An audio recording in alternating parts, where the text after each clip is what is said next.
As the nation reached the peak of technological advancement, the people left its governance to artificial intelligence. Though the nation's survival was once in question, the skills of the second AI unit stabilized it once she was brought online. But alas, the first AI had flown too close to the sun, and some people came to harbor ill feelings toward their new artificial leader. Though such voices grew less prominent as the situation calmed, one group continues to petition for a government led by humans and employs violence as a means to that end. The girl charged with the country's survival has been forced to deal with these remaining activists. She must find a way to halt their continued harmful actions. According to a subordinate, the group leader's identity is a mystery. But the timing of their actions leads the girl to believe there is a mole in the government. Yet proof of this theory eludes her. I'm sorry to have kept you waiting. The voice belongs to a woman with an intelligent glint in her eyes. Her words pull the girl back from the depths of her reverie. The woman is a minister who has served with loyalty and skill since the day the girl was awakened. Her favorite notebook in hand, she approaches the projection of the girl. The girl's sensors detect the faint scent of ink as the minister swiftly goes about her writing.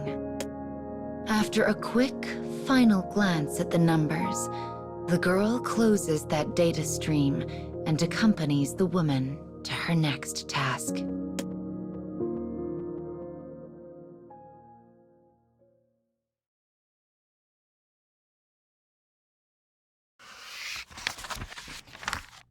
The old city center is trapped between past and future.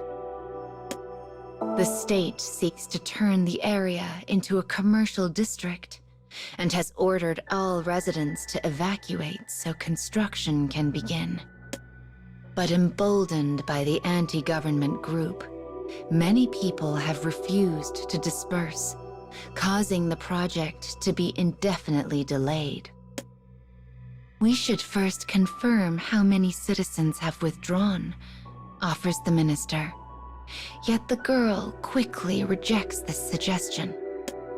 No, she replies. Today we issue the final warning. If they are not gone before sundown, we will remove them by whatever means necessary. That will not solve the root of the problem, says the minister. But having given her order, the girl brushes her off. She knows the residents of the city center are using the recent anti-government activism to make a defiant stand, and she plans to end it here and now. Also, my mother lives here, whispers the minister. Her quiet plea is met with an icy chill. Your mother is no different from any other citizen. If there is no purpose to information, do not bother presenting it to me. The minister immediately apologizes. After internalizing the girl's words, she returns to being the brusque, effective worker she has always been. As orders to disperse begin echoing around the neighborhood, construction machinery rolls into place. Satisfied, the girl makes to leave. But suddenly, abnormalities fire throughout her body. She cannot shift locations. She cannot contact anyone. She cannot even move. She has been completely cut off from the network. All that remains in the projecting device is the data which constitutes her personality. She is alone in the center of the city. No allies, no friends. And what she does not know, what she cannot know, is that every thread of fate has been carefully woven so it might lead to this moment.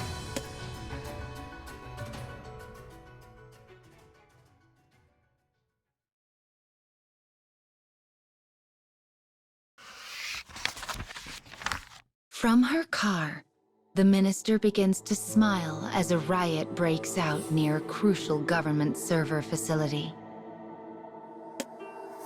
She is the mole connected to the anti-government group. She is also their leader and the person responsible for trapping the AI. This is the minister's true face. She knows her ruse will buy them little time. But a little time is all she needs. If the girl is unable to rectify the situation while disconnected from the network, the people who believe in her will begin to lose heart. The minister intends to prove that relying on an AI for governance is unwise, which is why she had her compatriots in the group begin the riot. Her victory is all but assured. But then, an image comes across her monitor that leaves her dumbfounded. Breaking news. The anti-government group that attacked state servers has been subdued by a military unit stationed there ahead of time. The newscaster's image suddenly wavers, transforming into static before the minister's shocked eyes. A moment later, the girl pops into view, the same one who should be unable to access the network. Your plan seems to be going well, she deadpans. The minister scowls. The girl slipped her trap far too quickly. How long have you known? She asks calmly. It was a solid plan.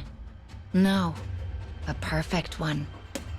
All communications within the group had been written down. There was no data trail to follow.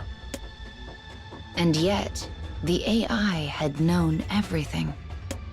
You seem confused. Sadly, the only people who keep physical media these days, such as a notebook, are those who plot rebellion. That little book of yours was the perfect excuse for me to look into your activities. The minister's laugh rings hollow in her automobile. She had worked tirelessly in order to avoid suspicion, and yet a notebook had been her downfall. You know something? Says the minister quietly. I never could stand you. Nearby, a siren begins to wail.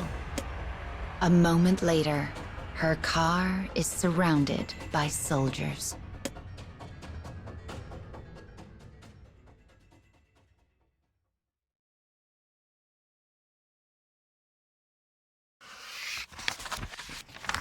The girl's soldiers stand in perfect formation, their guns pointed at the minister.